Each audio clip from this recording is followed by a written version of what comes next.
तो दोस्तों, हम यहाँ पढ़ेंगे उर्वरक उद्योगों के बारे में। चूँकि उर्वरक काफ़ी महत्वपूर्ण चीज़ें हैं, ठीक है। हरित क्रांति के फलस्वरूप जो बढ़ती जनसंख्या का दबाव था, तो उसके वजह से उर्वरक ही एक महत्वपूर्ण कारक बन के उभरे, जो कि हरित क्रांति में काफ़ी महत्वपूर्ण सिद्ध हुए और इनके फलस्वरूप ही उत्पादन में अभूतपूर्व वृद्धि हुई, जिससे पूरी जनसंख्या का भरण पोषण किया जा सका।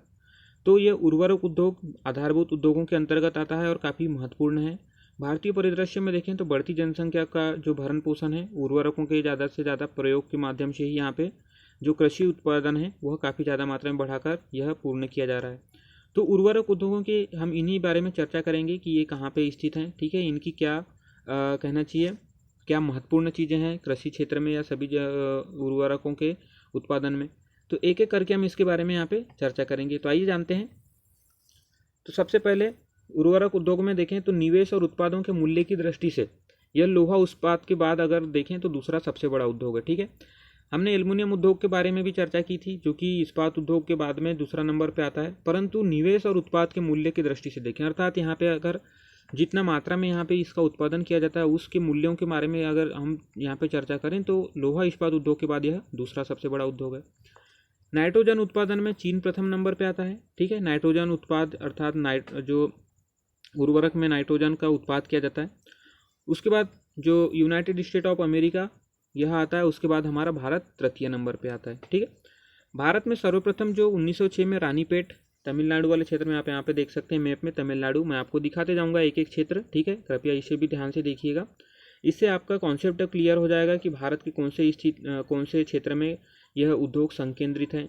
हमने सभी वीडियो में एक प्रकार से नक्शे के साथ ही अध्ययन किया है, तो उसमें आपका कॉन्सेप्ट क्लियर होता जाएगा कि किस क्षेत्र में कौन सा अवस्थित है, ठीक है। तो यहाँ पे जो सर्वप्रथम उद्योग लगाया गया उर्वरक उद्योग का, तो वह 1906 में रानीपेट तमिलनाडु में, जो कि सुपर फास्फेट का कारखाना था, ठीक है। सुपर फास्फेट जो है कृषि में काफ़ी महत्वपूर्ण जो उर्वरक है। 1944 में बेलेगुला कर्नाटक, यहाँ पे आप देख सकते हैं कर्नाटक, तो यहाँ पे स्थापित की गई, ठीक है।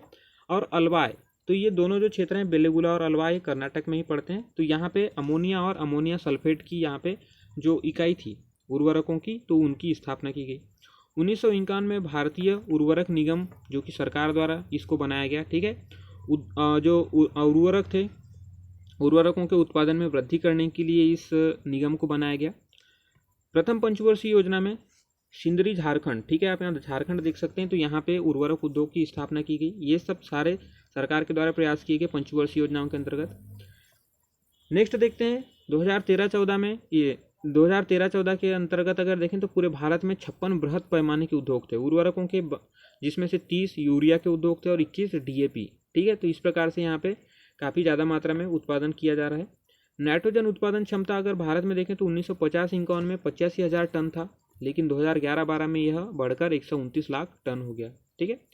पोटास की उत्पादन की क्षमता देखें तो 63,000 टन से लेके इसकी जो उत्पादन क्षमता थी वह 56 लाख टन हो गई, ठीक है। यह 1950-51 से लेके 2011-12 तक की चर्चा की गई। नेक्स्ट देखते हैं, अब देखते हैं उर्वरकों के जो उर्वरक उद्योग होते हैं उनकी अवस्थिति के कारक। तो जो उर्वरक हैं कच्चे माल पे ज़्यादातर आश्रित होते हैं, ठीक है। जैसे कि नेफ्था कच्चा माल के अंतर्गत कोक, कुकिंग कोयला हो गया, ओवन गैस हो गया, विद्युत अपघटनी हाइड्रोजन हो गया, पोटास हो गया, सल्फर और जिप्सम। तो ये जो कच्चे माल हैं, तो इनके अवस्थिति कारकों पे ये जो उर्वरक उद्योग हैं ये निर्भर करते हैं कि किस क्षेत्र में ये उद्योग हो सकते हैं। तो नाइट्रोजन बनाने के लिए चूँकि नेफ्था का प्रयोग किया जाता है, ठीक है, इसलिए ये जो नेफ्था आधारित जो उद्योग होते हैं उर्वरक उद्योग, ये ज़्यादातर इनकी जो तटीय स्थिति होती है, ठीक है। तो इस प्रकार से तटीय वाले क्षेत्र में नेफ्था का उत्पादन होता है, इसलिए यहाँ पे नाइट्रोजन बनाने के लिए यहाँ पे ज़्यादा मात्रा में उर्वरक उद्योग की स्थिति देखने को मिलती है। कोक आधारित अगर उद्योग देखें, कोकिंग कोयला वाला, तो कोरबा छत्तीसगढ़, ठीक है, यहाँ पे आप देख सकते हैं। नेवेली तमिलनाडु में आपको देखने को मिलेगा, तालचेर उड़ीसा में देखने को मिलेगा, रामागुडम तमिलनाडु में। तो ये क्षेत्र जो है कोक आधारित उद्योगों के लिए काफ़ी महत्वपूर्ण है।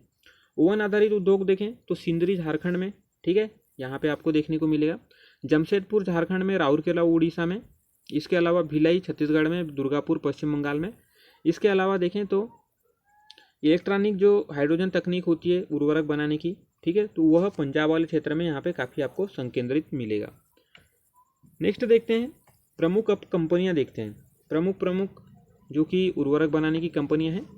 तो राष्ट्रीय उर्वरक निगम, ठीक है, इसके जो कारखाने देखें तो सिंदरी, गोरखपुर, तालचेर, रामागुंडम, तो इतने प्रकार से इसके पूरे कारखाने पूरे भारत में फैले हुए हैं। नेशनल फर्टिलाइजर लिमिटेड देखें तो इसके कारखाने आपको नांगल, भटिंडा, पानीपत, विजयपुर, इन सभी जगहों पे देखने को मिलेगा। हिंदुस्तान फर्टिलाइजर कॉर्पोरेशन लिमिटेड की बात करें तो बरौनी, दुर्गापुर और नामरूप में, ठीक है। राष्ट्रीय केमिकल एंड फर्टिलाइजर लिमिटेड देखें तो 5 कारखाने इसके केवल ट्राम्बे में ही, जो कि महाराष्ट्र वाले क्षेत्र में पड़ता है, ठीक है, महाराष्ट्र आप यहाँ पे देख सकते हैं, तो यहाँ पे ही देखने को मिलेगा। Brahmaputra valley fertiliser corporation limited देखें तो ये नामरूप असम के अंतर्गत है, ठीक है, यहाँ पे असम देखते हैं हम, तो ये नामरूप असम में यहाँ पे आपको देखने को मिलेगा। फर्टिलाइजर एंड केमिकल त्रावणकोर, ठीक है, यह केरल वाले क्षेत्र में आपको देखने को मिलेगा। तो यहाँ पे केरल में, या जो केरल के अंतर्गत जो कोच्चि शहर है, इसका यहाँ पे 3 कारखाने आपको यहाँ पे देखने को मिलेंगे। तो ये रही हमारी चर्चा प्रमुख रूप से उर्वरक उद्योग को लेके, ठीक है। उर्वरक उद्योगों में हमने एक एक करके चर्चा की। आगे हमने जो जहाँ जहाँ पे उद्योग स्थापित हैं उनके बारे में भी चर्चा की। उद्योग जो अवस्थिति कारक होते हैं उद्योगों की स्थापना के, उसके बारे में चर्चा की। आगे प्रमुख कंपनियों के बारे में भी देखा। तो ठीक है दोस्तों, अगर आपको जानकारी पसंद आई हो तो इसे शेयर कीजिए। धन्यवाद।